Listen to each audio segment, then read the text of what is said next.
I used to live in a cabin deep in the woods. It wasn't a luxurious getaway or anything like that, just a modest place I inherited from my grandfather.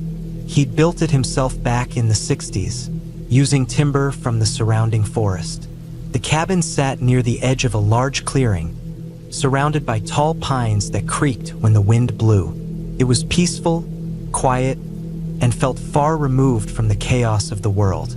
That's why I liked it, or at least I used to. For years, the cabin had been my sanctuary.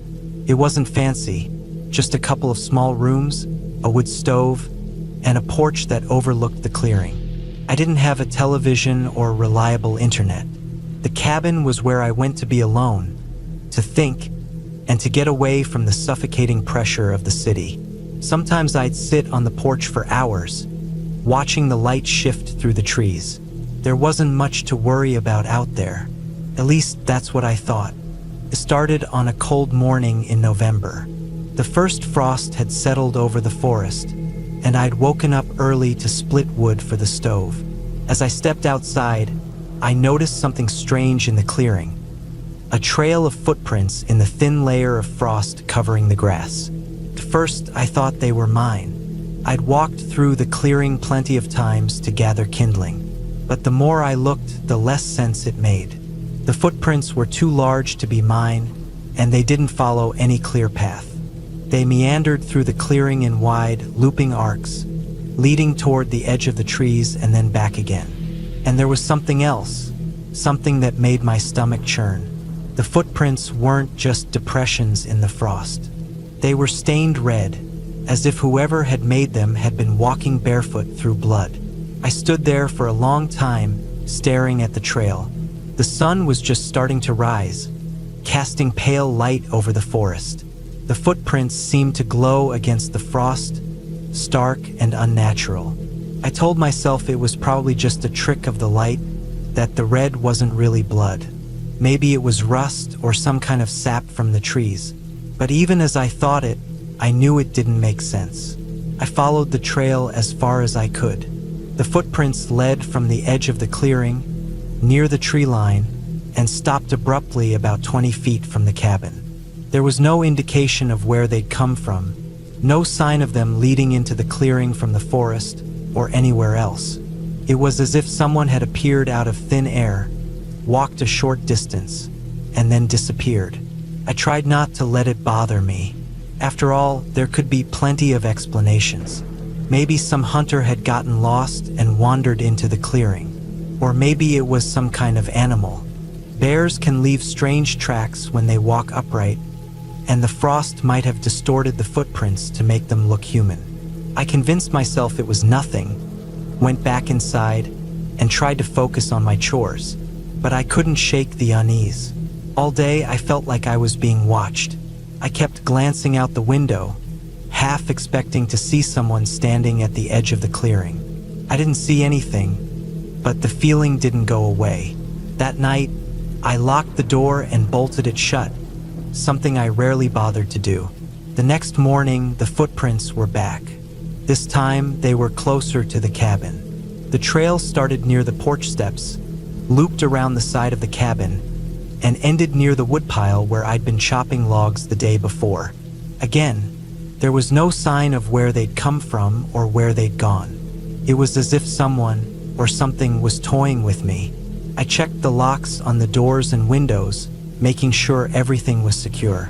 I even walked around the cabin with a flashlight, searching for any sign of intruders. But there was nothing. No broken branches, no disturbances in the undergrowth. Just those bloody footprints, circling the cabin like some kind of warning. That night, I barely slept. Every creak of the wood stove, every rustle of the wind outside, made my heart race. I kept my hunting rifle propped up against the wall beside my bed, just in case. I told myself it was probably nothing, that I was just overreacting. But deep down, I knew something wasn't right. The next few days passed in a blur of anxiety and sleepless nights. The footprints appeared every morning, always in different patterns. Sometimes they circled the cabin. Other times they led into the woods and disappeared. I stopped going outside except when absolutely necessary. Even then, I kept the rifle slung over my shoulder, my finger resting lightly on the trigger. One morning, I woke up to find the footprints leading directly to the porch. There, on the top step, was a single bloodied handprint. It was smeared across the wood, as if someone had pressed their palm against it and dragged it downward. The sight of it made my stomach turn. Whoever or whatever was doing this wasn't just passing through. They were targeting me. I called the local sheriff's office, but the deputy who answered didn't seem too concerned. Probably just some kids messing around, he said. Or a bear. They get bold this time of year. He promised to send someone out to take a look, but no one ever showed up. I started to feel like I was losing my mind. The isolation that I'd once loved now felt suffocating, like I was trapped in some kind of waking nightmare. I considered leaving the cabin, but I couldn't bring myself to do it. This was my home. I wasn't gonna let some prankster or whatever it was drive me away. Then one night, everything changed. I was lying in bed, staring at the ceiling, when I heard it, the sound of footsteps outside. Slow, deliberate, and unnervingly close. My heart pounded as I reached for the rifle. The footsteps circled the cabin, pausing occasionally before resuming their path. It sounded like whoever or whatever was out there was dragging something heavy behind them. I crept to the window, careful not to make a sound, and peeked through the curtains. First, I didn't see anything. The clearing was bathed in moonlight, empty and still. But then, at the edge of the trees, I saw movement. A figure emerged from the shadows, tall and gaunt, their movements jerky and unnatural. They were dragging something behind them, a large sack stained dark and wet. My breath caught in my throat as the figure turned toward the cabin. Even from a distance, I could see the glint of their eyes, wide and unblinking. I didn't wait to see what they would do next. I bolted to the door, threw it open, and fired a warning shot into the air. The sound echoed through the clearing, loud and sharp. The figure froze, then dropped the sack and disappeared back into the trees. I didn't sleep that night. Instead, I sat on the porch with the rifle in my lap, watching the tree line for any sign of movement. When dawn finally came, I ventured into the clearing to inspect the sack. What I found inside made my blood run cold. It was filled with animal carcasses, deer, rabbits, even a stray dog, all mutilated beyond recognition. The smell was overwhelming, a sickening mix of blood and decay.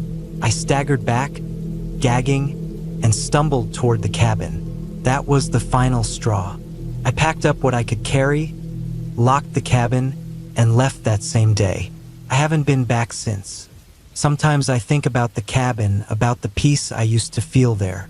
But then I remember the footprints, the handprint, and the sack of carcasses, and I know I made the right decision. Whatever was out there in those woods, it wasn't something I wanted to face again.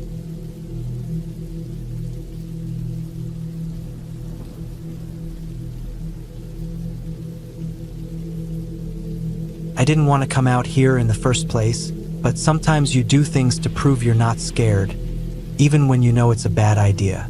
My friends had backed out last minute, and I wasn't going to let myself be the coward who bailed. So I went to the cabin alone. The place belonged to my uncle. He used to rent it out for hunting trips, but it had been empty for years. Weather-beaten, isolated, and surrounded by thick woods, it wasn't exactly a vacation spot. The roof sagged, the windows were cloudy, and the walls carried that stale smell of old wood and mildew. I figured I'd stay for 2 nights, maybe 3, just to get the solitude my friends and I had originally planned for. The drive up wasn't bad, just long. Gravel roads stretched out endlessly, with dense trees pressing in from either side. Cell service vanished about 30 minutes from the cabin. I told myself it was fine, that I wanted to disconnect anyway. But the truth was that lack of connection brought a nagging discomfort. No texts, no calls, just me and the wilderness. When I got to the cabin, it was late afternoon. The shadows of the trees stretched long across the clearing. The place looked even worse than I remembered. The paint had peeled, and one of the front windows was cracked. Still, it was standing, and the lock on the door clicked open without any trouble. Inside, the air was thick, but the cabin seemed intact. There was a small kitchen to the right, a living area with an old sofa and a wood stove, and a door that led to a bedroom. The bathroom was just a cramped closet with a toilet and sink, fed by a rainwater system that always left the water tasting faintly of metal. I unpacked quickly. A duffel bag with clothes, a sleeping bag, and enough food to last a few days. As the sun sank lower, I started a small fire in the stove and settled in with a book.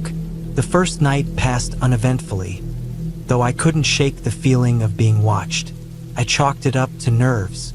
I'd been alone in the woods before, but there's something about being in an unfamiliar place that makes every creak and groan of the building sound sinister. The second day was when things started feeling off. I woke up early, eager to explore the trails around the cabin. The air was cold, and the forest was eerily quiet. No birds, no rustling leaves, just the crunch of my boots on the dirt path. I found a small clearing about half a mile from the cabin. The grass there was flattened, as if something had been lying there recently. It wasn't a deer bed. I knew what those looked like. This was bigger, messier. The grass was pressed down in strange patterns, almost like a struggle had taken place. I crouched down to get a better look and noticed the faint smell of something rotten. It wasn't overpowering, just a faint whiff that made my stomach turn.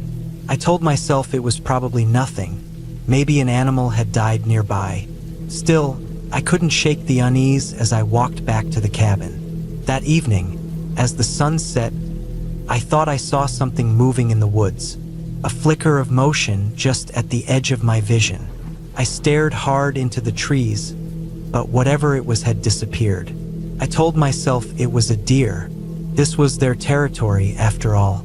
But then I noticed the tracks. They weren't far from the cabin, just a few yards from the clearing. Hoof prints, but wrong. Too big, too deep. The spacing was uneven, like whatever had made them wasn't walking normally. I stared at them for a long time, the cold air biting at my face. Finally, I backed away and went inside, bolting the door behind me. That night, I couldn't sleep. Every time I closed my eyes, I thought I heard something outside, a soft rustling, the creak of branches. At one point, I thought I heard a faint scraping sound against the cabin walls. I told myself it was the wind. The woods are full of noises if you're listening for them. Around 2 a.m., I decided to check the window. The moon was bright, casting silver light across the clearing. At first, I didn't see anything. Just the trees, their branches swaying gently in the breeze. Then I saw it, a shape standing at the edge of the clearing. It was tall, at least 7 feet, and thin, almost gaunt. It was hard to make out details in the moonlight, but it looked like it had the body of a deer. Its legs were long and spindly, and its head didn't look right. The antlers were massive, but they twisted in strange directions, like they didn't belong to the skull. The eyes glinted faintly in the moonlight, fixed on the cabin. I froze.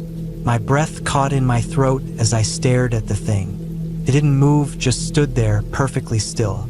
I backed away from the window, my heart pounding. The rest of the night passed in a blur of fear and adrenaline. I didn't dare look out the window again. I stayed huddled in the corner of the cabin, clutching a knife I'd brought for cooking. I didn't sleep. By morning, the thing was gone. The clearing was empty, but I found tracks leading away into the woods. They matched the ones I'd seen earlier. Huge, uneven hoof prints. I decided to leave. The cabin no longer felt safe, and I didn't want to stick around to see whatever that thing was again. I packed my things quickly, shoving everything into my duffel bag. As I stepped outside, the hair on the back of my neck stood up. The forest was silent again, unnervingly so. The drive back was tense. Every shadow on the road made me flinch. I kept checking the rearview mirror, half expecting to see that thing following me. When I finally got back to town, I didn't tell anyone what I'd seen. I knew they wouldn't believe me. Looking back, I can't explain what happened. Maybe it was a trick of the light, or my mind playing games with me in the isolation. But I know what I saw, and it wasn't normal. I haven't been back to the cabin since, and I don't plan to. Whatever's out there, it's not something I want to encounter again.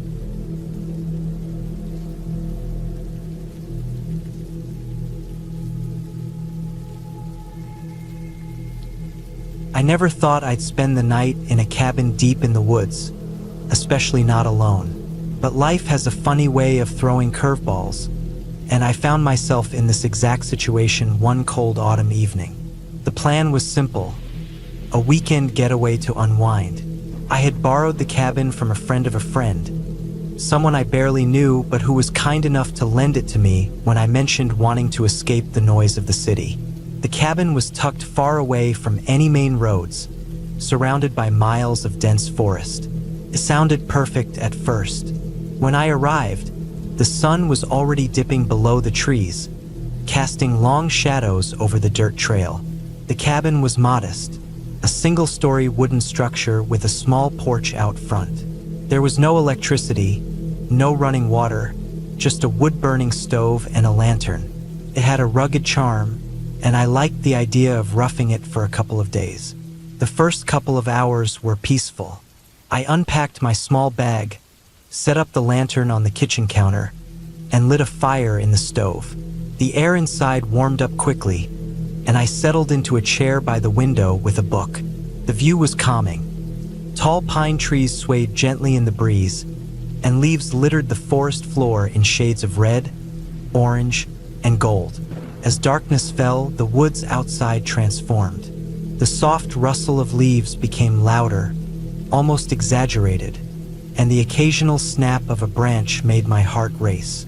I reminded myself that I was in nature. These sounds were normal. Still, I couldn't shake the uneasy feeling that had crept in with the night. I decided to call it an early night. I rolled out my sleeping bag on the cot in the corner of the cabin, blew out the lantern, and let the crackling firelight cast dancing shadows on the walls. Sleep came surprisingly quickly despite the eerie atmosphere. I woke up to the sound of something moving outside. At first, I thought it was just the wind, but as I lay there, barely breathing, I realized the sound was deliberate, slow, heavy footsteps crunching through the dry leaves. They stopped and started, as if whoever or whatever was out there was pausing to listen. I sat up quietly, straining my ears. My pulse pounded in my head. The footsteps were coming closer, circling the cabin. A part of me wanted to dismiss it as a deer or maybe a raccoon, but the weight of the steps told me otherwise. This was something bigger. I reached for the flashlight I had left on the floor by the cot and clicked it on. The weak beam of light did little to ease my fear. The footsteps stopped right outside the window near the cot. I froze, gripping the flashlight like it was a weapon. My mind raced with possibilities. Could it be a person? A hunter? Maybe? But why would they be walking around a random cabin in the middle of the night? I didn't dare move. I just sat there, heart hammering, staring at the dark window. The sound of heavy breathing filtered in through the glass. It wasn't human. It was deep and guttural, accompanied by a low snorting sound. A bear. Panic surged through me as I realized what I was dealing with. I'd read about bears wandering near cabins, especially in the fall when they're preparing for hibernation. The smell of food can draw them in. I cursed myself for not thinking about that earlier. I had cooked a can of soup over the stove and hadn't properly cleaned up afterward. The bear's massive shadow loomed against the window, its shape barely visible in the faint moonlight. It was sniffing, probably drawn by the lingering scent of food. My breathing was shallow, my mind racing through everything I'd ever heard about bear safety. "Don't run. Don't make noise. Don't provoke it." The bear began scratching at the side of the cabin, its claws raking against the wood with a sickening sound. I prayed the walls were sturdy enough to hold. My flashlight flickered, and I quickly turned it off, afraid the light might draw its attention. Minutes felt like hours as I sat there, paralyzed with fear. The scratching stopped, but the bear wasn't leaving. I heard it moving around to the front of the cabin, its heavy steps echoing in the silence. Then came the sound of something bumping against the door. I remembered the latch on the door was flimsy, barely more than a hook and loop. If the bear decided to push hard enough, it could easily get in. I had no weapon, no way to defend myself. The only thing between me and the bear was the thin wooden door. The bear started pawing at the door, testing it. Each thud sent a jolt of terror through me. I grabbed the only thing I could think of, the fire poker from the stove, and held it tightly, though I knew it wouldn't be much help against an animal that size. Suddenly, the bear let out a deep, rumbling growl that shook me to my core. It was close, too close. I could feel the vibrations of its growl through the floorboards. And then, as quickly as it had come, the noise stopped. For a moment, everything was silent. No footsteps, no growling, just the faint crackle of the dying fire in the stove. I didn't dare move. Minutes passed, then an hour. Finally, I mustered the courage to peek out the window. The moon had shifted, casting a pale light over the clearing in front of the cabin. The bear was gone. I didn't sleep for the rest of the night. Every creak of the cabin, every rustle of leaves outside sent my heart racing. I sat in the corner with the fire poker clutched in my hands, waiting for the first light of dawn. When morning came, I stepped outside cautiously, scanning the area for any sign of the bear. The ground near the cabin was littered with deep claw marks and overturned rocks where the bear had been searching for food. I packed up my things as quickly as I could, leaving no trace of food or trash behind. As I drove away from the cabin, the weight of the night's events finally hit me. I had been completely unprepared for the reality of being alone in the wilderness, and it nearly cost me my life. But I learned something important that night. Nature is beautiful, but it's also unpredictable and unforgiving. You have to respect it, or it will remind you just how small and vulnerable you really are. From that day on, I promised myself I'd never venture into the wild without proper preparation again. The cabin had been a place of quiet and solitude, but it also taught me a lesson I'll never forget.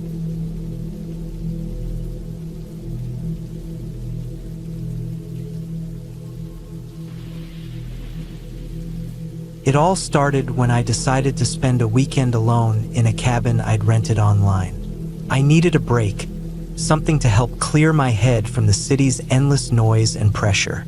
The listing showed a cozy wooden cabin tucked deep in the woods, promising solitude and peace.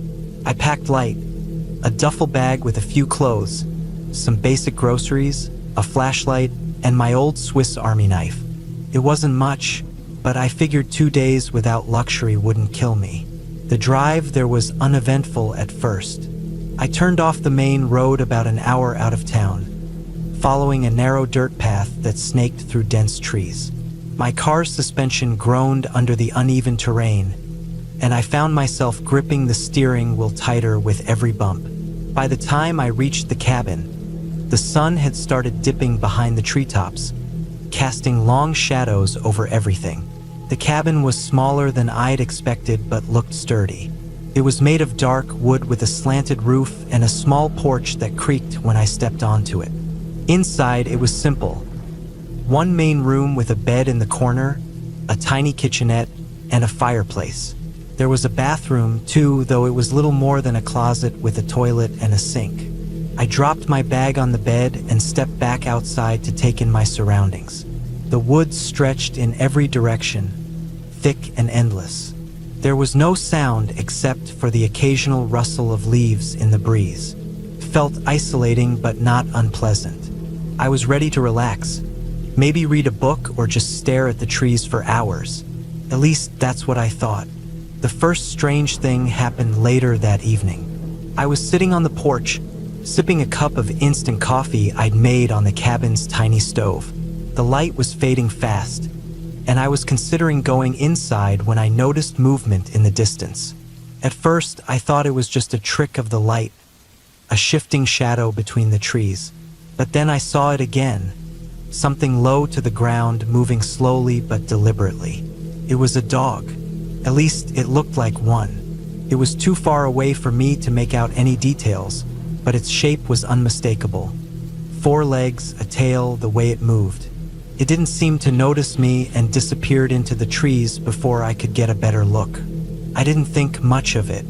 Maybe someone else was staying nearby, and their dog had wandered off. It wasn't exactly a wilderness, after all. But as the night wore on, I couldn't shake the uneasy feeling that something was off. I locked the cabin door before going to bed, something I don't usually do. I told myself it was just a precaution, a way to ease my nerves. Still, I lay awake for hours, listening to the forest outside. Every creak of the trees or snap of a twig made me tense. Eventually, exhaustion won out, and I fell into a restless sleep. The next morning, I woke up early and decided to explore the area. The woods were beautiful in the daylight, with shafts of sunlight cutting through the canopy and the air smelling of pine and earth. I followed a narrow trail that wound deeper into the forest, carrying my knife in my pocket just in case. About half an hour in, I saw it again, the dog. This time it was closer. It stood on the trail a few yards ahead of me, facing away. Its fur was a mottled brown and gray, patchy in places like it had been shedding or injured. Something about its stance made my stomach tighten. It was too still, too rigid, like it was waiting for something. "Hey!" I called out, hoping to startle it off the path. It didn't move. I took a step closer, and that's when it turned to look at me. Its eyes were wrong. They were too bright, almost glowing in the dappled sunlight. Its face was lopsided, the skin around its mouth twisted in a way that didn't seem natural. But what struck me the most was how it stared, unblinking, focused, like it was sizing me up. I froze, gripping the knife in my pocket. The dog didn't growl or bark. It just stood there, watching me. Then, without warning, it turned and trotted off the trail, disappearing into the underbrush. I stood there for a long time, my heart hammering in my chest. I'd seen stray dogs before, but this one felt wrong. There was no other word for it. I decided to head back to the cabin, my plans for exploring thoroughly ruined. The day passed uneventfully, but I couldn't shake the image of the dog's twisted face.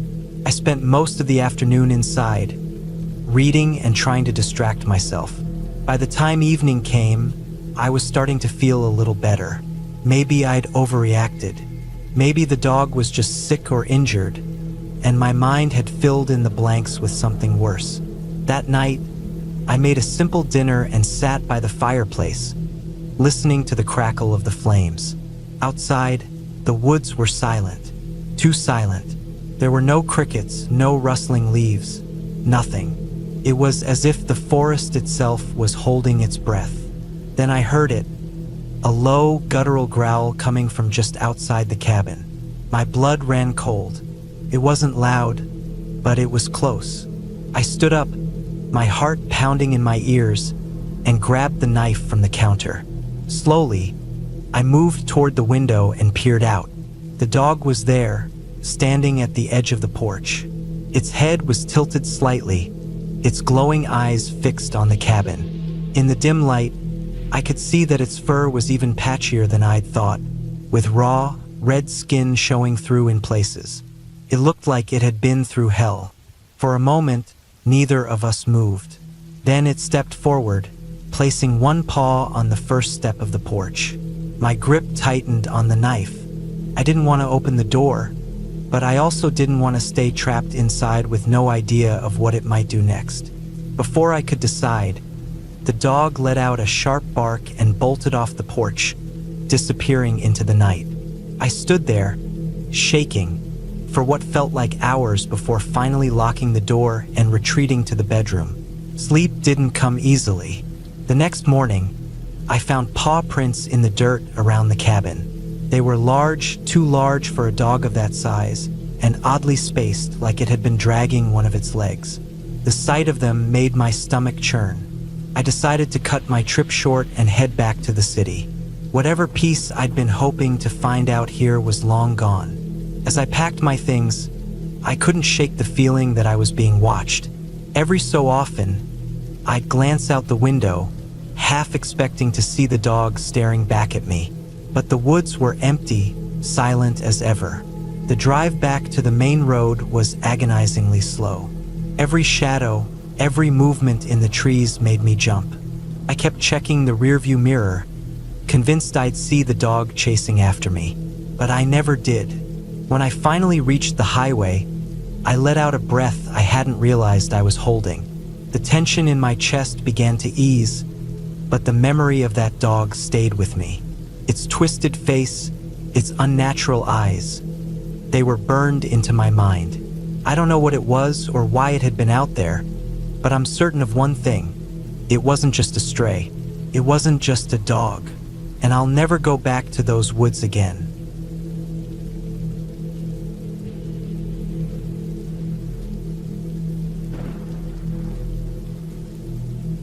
I never thought I'd be the kind of person to spend a week alone in the mountains, but life has a way of pushing you into situations you never imagined. It was supposed to be a retreat, a break from the noise of the city, the endless deadlines, and the suffocating grind of everyday life. I found a listing for a cabin online. It was small, isolated, and surrounded by pine trees that stretched endlessly into the sky. The photos were breathtaking. The owner assured me it was safe, cozy, and perfect for someone looking to disconnect. No cell service, no Wi-Fi, just me, the mountains, and a wood-burning stove. I arrived in the early afternoon, my car groaning up the gravel road as the tires struggled against loose rocks. The cabin was exactly as the pictures showed. A simple wooden structure with a sloping roof, a small porch, and a single window overlooking the valley. Behind the cabin, the forest loomed, dense and shadowed, even in daylight. It was beautiful, but there was an unsettling silence to it. No birdsong, no rustling leaves, just stillness. The first couple of days were uneventful. I spent my time reading, hiking along the trails near the cabin, and chopping wood for the stove. The air was crisp and cold, with the faint smell of pine and damp earth.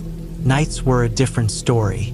The forest came alive after sundown, with the creaks of trees, distant hoots of owls, and the occasional rustle in the underbrush. It was unnerving at first, but I told myself it was all part of being in nature.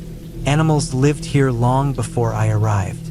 On the third night, I woke up to a sound that made my heart lurch. It was a low, guttural growl, so deep it felt like it reverberated through the walls of the cabin. I froze, straining to hear more. There it was again, closer this time. A shuffling noise followed, like something heavy brushing against the side of the cabin. My mind raced. A bear? A wolf? I grabbed the flashlight I'd left on the nightstand and shone it out the window. The beam caught nothing but darkness and the faint outline of trees. The growl came again, this time from the other side of the cabin. Whatever it was circling. My stomach knotted as I realized how thin the walls of the cabin were.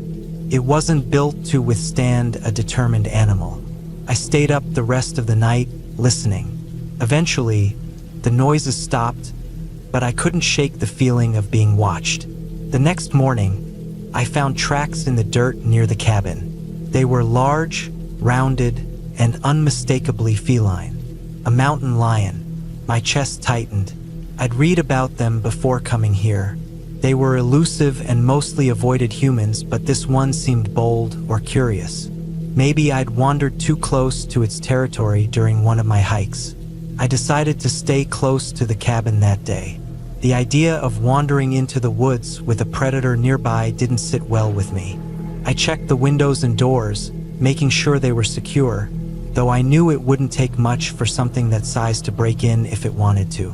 The day passed slowly, and by evening, I had almost convinced myself the lion had moved on. But as the sun dipped below the horizon, the unease returned. That night, the noises came back. This time, they were louder, more deliberate, scratching at the walls, heavy footsteps on the porch.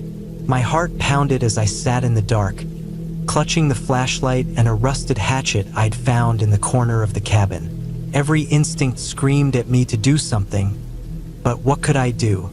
Going outside was out of the question, and there was nowhere to hide. The hours crawled by. The scratching stopped, but I could still hear it pacing outside, its claws clicking against the wooden boards of the porch. At one point, I thought I heard it sniffing near the door. I held my breath, hoping it wouldn't try to force its way in. When dawn finally broke, the noises stopped. I stepped outside cautiously, scanning the area. The tracks were everywhere, on the porch, around the cabin, even near the firewood stack. The realization hit me like a punch to the gut. It wasn't just passing through. It was stalking me. I spent the next day trying to come up with a plan. I had enough food and water to last the week, but the idea of being trapped in the cabin for days on end, with a mountain lion circling outside, was unbearable. I needed to find a way to scare it off. I remembered reading somewhere that loud noises could deter predators, so I gathered anything that could make a racket. Pots, pans, an old tin can. I even found a whistle in my backpack.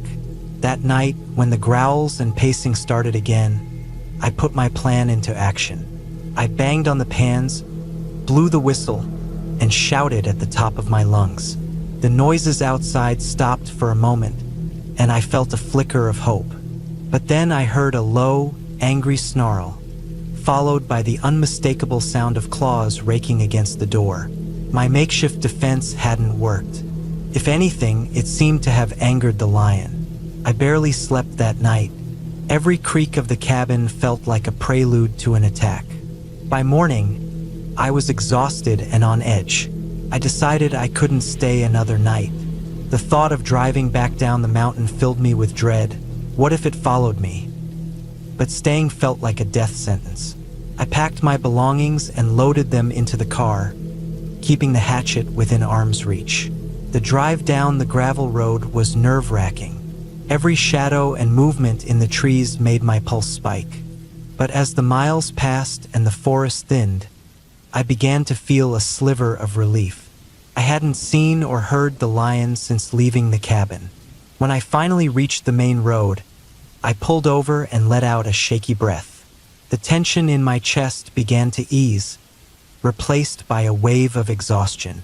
I thought about calling the cabin's owner to warn them about the lion, but without cell service, it would have to wait until I got back to civilization.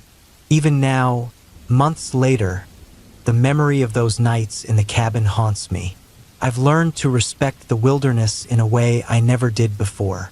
Nature is beautiful, yes, but it's also unpredictable and unforgiving.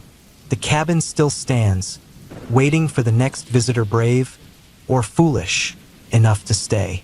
As for me, I'll be sticking to hotels from now on.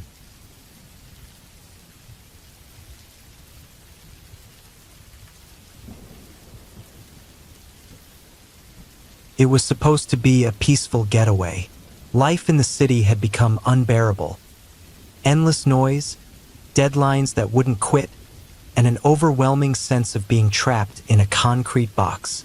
I hadn't taken a vacation in years, so when I found a remote cabin for rent online, it felt like an escape I desperately needed. The ad described it as a secluded paradise in the wilderness. There were no neighbors for miles, no cell service, and the only way to get there was through a winding dirt road deep into the forest. It sounded perfect. I booked it for a week. The drive out there was as picturesque as I imagined. The road twisted through towering trees that formed a canopy overhead. The late afternoon sun filtered through the branches, casting dappled shadows on the gravel path. My car's GPS stopped working about 20 minutes before I reached the cabin, but the directions I'd written down were clear enough. When I finally arrived, I felt a wave of relief. The cabin was small but cozy, with a slanted roof and a wide front porch. It looked old but sturdy, nestled at the edge of a clearing. Beyond it, the forest stretched out endlessly in every direction. There was a fire pit in the yard, a rusty axe leaning against a woodpile, and a faint trail leading deeper into the woods. It was exactly what I had hoped for. I unlocked the front door and stepped inside. The air smelled like wood and something faintly musty, but it wasn't unpleasant. The main room had a stone fireplace, a worn-out couch, and a small kitchen area with a gas stove. A single bedroom was tucked away in the back, with a creaky bed and a window that looked out into the forest. There was no bathroom, just an outhouse a few yards from the cabin. It wasn't luxurious, but I hadn't come here for luxury. The first day passed uneventfully. I unpacked my things, explored the immediate area, and lit a fire in the pit as the sun dipped below the horizon. The stars were breathtaking, the kind you never see in the city. The quiet was so complete that it was almost disorienting. Every snap of a twig or rustle of leaves stood out like a gunshot. But I told myself it was just the woods doing what woods do. By the time I went to bed, I felt calm for the first time in months. The second day, I ventured further into the forest. The trail near the cabin led to a small stream, and I spent hours wandering along its banks, collecting smooth stones and watching the water glint in the sunlight. I saw deer tracks in the mud and startled a flock of birds when I accidentally stepped on a dry branch. It felt good to move, to breathe fresh air, to be surrounded by nature. But as I made my way back to the cabin, something felt off. I couldn't put my finger on it, but the forest seemed quieter than before. The air felt heavier, the shadows darker. I told myself it was just my imagination and quickened my pace. By the time the cabin came into view, I felt a strange sense of relief, as if I'd been holding my breath the entire way back. That night, I had trouble sleeping. I lay in bed staring at the ceiling, listening to the sounds outside. The wind picked up, making the trees creak and groan. At one point, I thought I heard faint footsteps on the porch, but when I sat up and strained to listen, there was nothing but silence. I told myself it was probably a raccoon or some other animal and forced myself to go back to sleep. The third day was when things started to feel truly strange. I woke up to find the front door slightly ajar. I was certain I had locked it the night before. The lock was old and a little finicky, so I figured it might have come undone on its own. Still, it unsettled me. I made a mental note to double-check it every night from then on. I spent most of the day chopping firewood and exploring the area around the cabin. The forest was beautiful, but I couldn't shake the feeling that I was being watched. Every so often, I would stop and look over my shoulder, expecting to see someone or something behind me, but there was never anything there, just trees and shadows. By the time I headed back to the cabin, the sun was already low in the sky. I made a quick dinner, lit a fire in the fireplace, and settled in with a book I'd brought. The light from the flames flickered on the walls, and for a while, I felt almost relaxed. Then I heard it, a faint knock at the window. My body froze. The knock came again, louder this time. I turned toward the sound, but the curtains were drawn, and I couldn't see outside. My heart pounded as I crept toward the window and pulled the curtain back. There was nothing there, just darkness and the faint outline of trees. I stared out into the night, searching for any sign of movement, but everything was still. After a few minutes, I convinced myself it must have been a branch tapping against the glass. The wind had picked up again after all. Still, I couldn't shake the unease that settled over me. The fourth day, I found footprints. They were in the dirt near the edge of the clearing, just a few yards from the cabin. They were faint but unmistakably human. My first thought was that they must be mine, but when I compared them to the boots I was wearing, they didn't match. These prints were larger and wider than my own, and the tread was different. I felt a chill run down my spine. The cabin was supposed to be miles from anyone. Who else would be out here? I spent the rest of the day on edge, constantly looking over my shoulder. I didn't venture far from the cabin, and by the time night fell, I had barricaded the front door with a chair and double-checked all the windows. I didn't sleep that night. Every creak of the cabin, every rustle of the trees outside, set my nerves on edge. I kept imagining someone, or something, lurking just beyond the tree line, watching, waiting. On the 5th day, I decided I couldn't stay. The peaceful getaway I'd envisioned had turned into something out of a nightmare. I packed my things as quickly as I could and loaded them into the car. But when I turned the key in the ignition, the engine sputtered and died. I tried again. Nothing. My car had been fine when I arrived. I checked the engine, but I'm no mechanic and everything looked fine to me. I had no choice but to stay another night. The nearest town was over 20 miles away, and there was no way I was walking through the forest in the dark. That night, I heard the footsteps again. This time, they weren't on the porch. They were outside the bedroom window.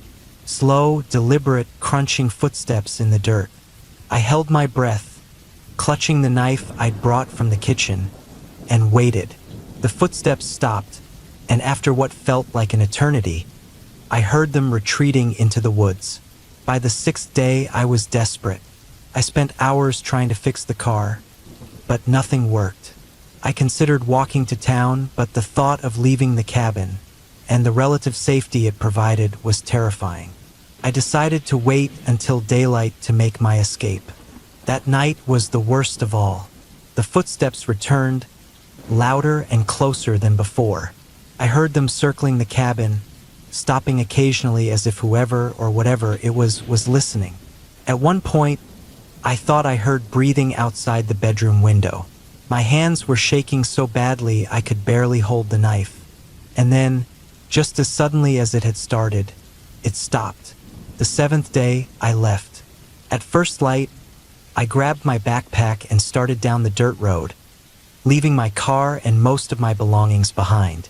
The entire way, I felt like I was being followed. Every snap of a twig, every rustle of leaves, made me jump. I didn't stop moving until I reached the main road and flagged down a passing car. When I finally made it back to civilization, I reported what had happened to the local authorities. They didn't find anyone near the cabin, but they did find more footprints around the property. They told me it was probably just a drifter or a hunter who had wandered too close. But I knew better. Whoever or whatever it was, they were out there, watching, waiting, and I wouldn't be going back.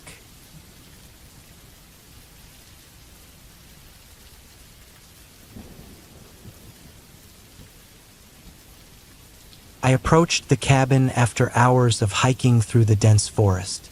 The air smelled of damp earth and decaying leaves, and the crunch of my boots against the undergrowth was the only sound breaking the eerie silence. I'd found the listing for the place online, a secluded rental deep in the woods, far from the noise of the city. It seemed perfect for the weekend I'd planned to spend clearing my head. The cabin sat in a small clearing, its wooden exterior weathered and gray from years of exposure to the elements. A single porch light flickered dimly, casting long shadows across the overgrown path leading to the front door. I adjusted the straps of my backpack, the weight of it digging into my shoulders, and took a deep breath. Something about the stillness felt off, but I dismissed the unease as nerves from being alone. Unlocking the door with the key left in the lockbox, I stepped inside. The air inside was cold and carried a faint, musty smell, like wet wood. The cabin wasn't luxurious, just a small living area with a worn couch, a kitchenette with outdated appliances, and a single bedroom at the back. A fireplace sat unused against one wall, its blackened interior a reminder of fires long gone. I dropped my bag on the couch and explored the space. The bedroom had a creaky bed with a thin mattress and scratchy-looking blankets. The bathroom was tiny, with a cracked mirror above the sink and a shower that looked like it hadn't seen use in years. It wasn't glamorous, but it would do. The isolation was what I was here for, after all. As I unpacked, I noticed how quiet it was outside, the kind of quiet that presses on your ears. No birds, no rustling of leaves, nothing. Even the wind seemed to have disappeared. I tried to shake the feeling that something was watching me. It's just your imagination, I told myself. The first night passed uneventfully. I sat by the fireplace with a book, the flickering flames casting shadows across the walls. The silence grew heavier as the hours went by, but I pushed it out of my mind and eventually went to bed, falling asleep to the sound of my own breathing. The next morning, I woke up early and decided to explore the area around the cabin. The forest was dense, with trees so tall their tops disappeared into the gray sky. I followed a narrow trail that wound deeper into the woods, the ground damp and soft under my boots. That's when I saw it. A dead fox lay just off the trail, its body twisted unnaturally. Its fur was matted with blood, and its stomach had been ripped open, exposing its organs. Flies buzzed around the carcass, their droning sound the only thing breaking the silence. I froze, staring at the scene. It didn't look like the work of a predator. There were no signs of a struggle, no tracks leading away from the body. The cuts on the fox's belly were too clean, too deliberate. It looked like something or someone had done this on purpose. I felt a chill creep up my spine and turned back toward the cabin, my heart pounding in my chest. The air felt heavier now, the trees pressing in closer. Every snap of a twig or rustle of leaves made me jump. By the time I reached the cabin, I was sweating despite the cool air. Inside, I locked the door behind me and leaned against it, trying to catch my breath. My mind raced, replaying the image of the fox over and over. I couldn't shake the feeling that I was being watched. The second night was worse. As darkness fell, the cabin seemed to grow smaller, the shadows in the corners darker and deeper. I couldn't focus on my book, couldn't sit still. Every creak of the wood, every gust of wind outside, set my nerves on edge. I kept glancing out the window, expecting to see something or someone lurking in the trees. Around midnight, I heard it, a faint scratching sound coming from outside. It was slow and deliberate, like nails scraping against wood. My heart leapt into my throat as I froze, listening. The sound moved, circling the cabin. I grabbed the flashlight from my bag and turned it on, the beam cutting through the darkness. I hesitated for what felt like an eternity before creeping toward the window. My hands trembled as I pulled back the curtain and shone the flashlight outside. The beam illuminated the empty porch and the overgrown yard beyond. Nothing, but the scratching continued. I moved to the door, pressing my ear against it. The sound was louder now, coming from just outside. I felt a sudden, overwhelming urge to flee, to grab my bag and run into the night. But where would I go? The nearest town was miles away, and the forest was a labyrinth. I backed away from the door, my breath coming in short gasps. The scratching stopped, leaving a deafening silence in its wake. I stood there for what felt like hours, clutching the flashlight, before finally retreating to the bedroom and locking the door. Sleep didn't come. The next morning, I found something on the porch, a small pile of entrails, fresh and glistening in the early light. They were arranged in a neat circle like some kind of offering or warning. My stomach turned as I stared at the grotesque display. I had no idea what kind of animal they came from, and I didn't want to find out. The sight filled me with a deep, primal fear. Someone had been here last night. Someone or something had left this for me to find.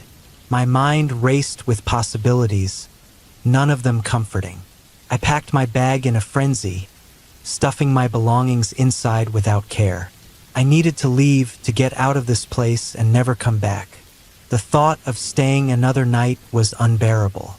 As I stepped off the porch, I felt the weight of the forest around me, the trees standing like silent sentinels. The trail back to my car seemed longer than I remembered, the overgrown path twisting and turning in ways that didn't feel right. My pulse quickened as I pushed forward, every sound making me jump. I reached my car just before noon, the sight of it a relief so profound I nearly cried. The tires were intact, and the gas tank was still full. I threw my bag into the back seat and climbed in, locking the doors behind me. My hands shook as I turned the key in the ignition, the engine roaring to life. As I drove away, I glanced in the rearview mirror one last time.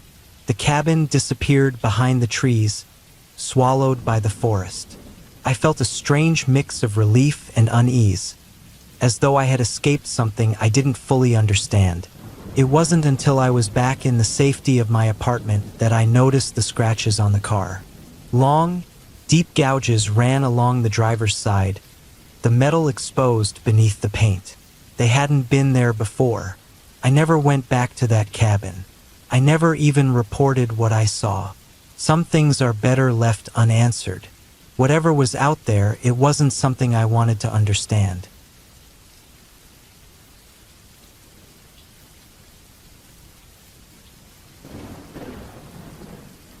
It started as a weekend escape. I had been feeling overwhelmed at work, constantly staring at screens and dealing with the endless noise of the city. So when I stumbled upon a listing for a remote cabin in the woods, I didn't hesitate. The photos showed a small but cozy wooden structure, nestled among thick trees with a view of a shimmering lake. The ad promised peace, solitude, and a chance to disconnect. That's all I wanted. I booked it for 3 days. The drive took longer than expected. The roads turned from highways to narrow, winding lanes surrounded by towering pines.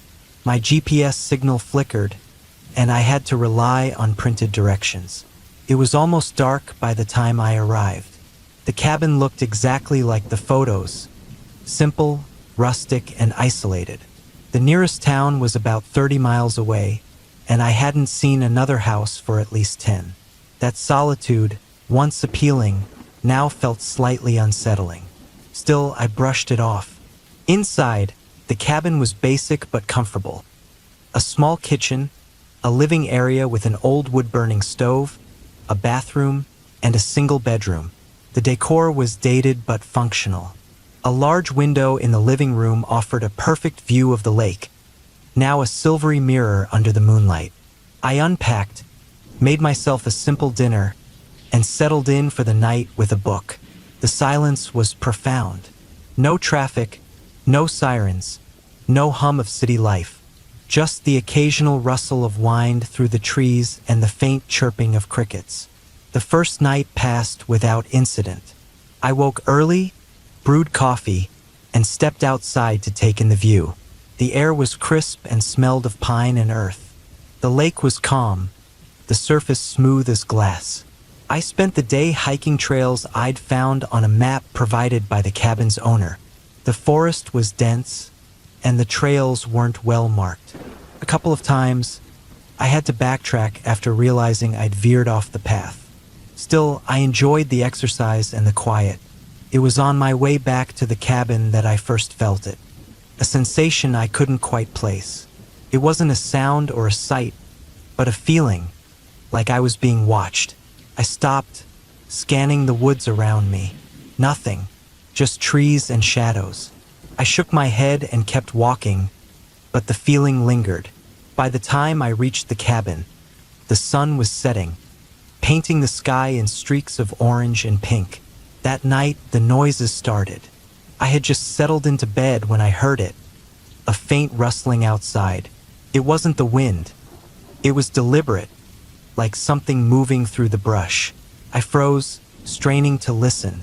The sound grew louder, coming closer. My mind raced. A bear? A deer? Maybe some other animal?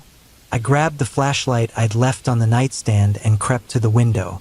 The beam of light cut through the darkness, revealing nothing but the empty clearing around the cabin. The sound stopped. I told myself it was nothing, a raccoon or some other harmless creature, and forced myself back to bed. Sleep didn't come easily, but eventually exhaustion won. The next day, I found tracks near the cabin. They weren't hoof prints or paw prints. They were wrong, roughly the size of a human foot, but with long, narrow toes and deep impressions, as if whatever made them was heavy. I stared at them, unease creeping in. Maybe someone was playing a prank? But who? This place was in the middle of nowhere. The thought of someone walking around out here just to mess with me was somehow more disturbing than the idea of an animal. I spent the day inside, trying to ignore the anxiety building in my chest. I read, cooked, and tried to distract myself, but I kept glancing at the windows, half expecting to see something lurking in the trees. By nightfall, I was on edge. The noises came back, louder this time.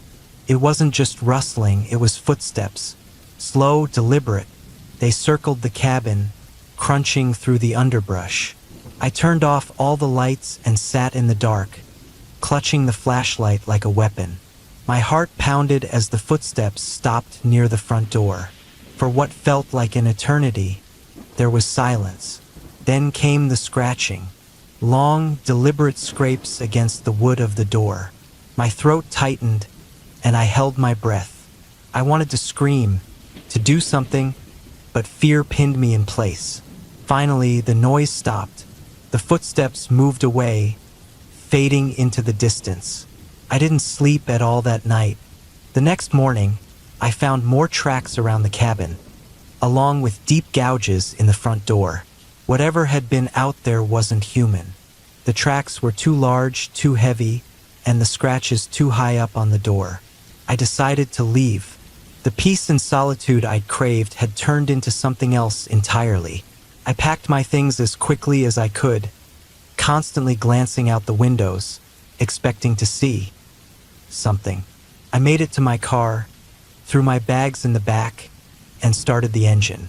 Relief washed over me as I pulled onto the dirt road, leaving the cabin behind. But the feeling didn't last. A few miles down the road, I glanced in the rearview mirror and saw it. A figure. It was standing in the middle of the road, far behind me. At first, I thought it was a person, but as I squinted, I realized it wasn't. It was tall, unnaturally so, with long, thin limbs and a hunched posture. Its skin was pale and stretched tight over its frame. I couldn't make out its face, but I could feel its gaze. I pressed the gas pedal harder, my heart racing. The figure didn't move, but the feeling of being watched stayed with me. I didn't stop driving until I reached the town, where I pulled into a gas station and sat in the car, shaking. I didn't tell anyone about what I'd seen. What would I even say? I drove home that day, leaving the cabin and whatever had been out there behind. Months later, I sometimes dream about it. I see the cabin, the tracks, the figure in the road. But what haunts me most is the feeling, that unshakable sensation of being watched. I haven't gone back to the woods since, and I don't think I ever will. Some places are meant to be left alone.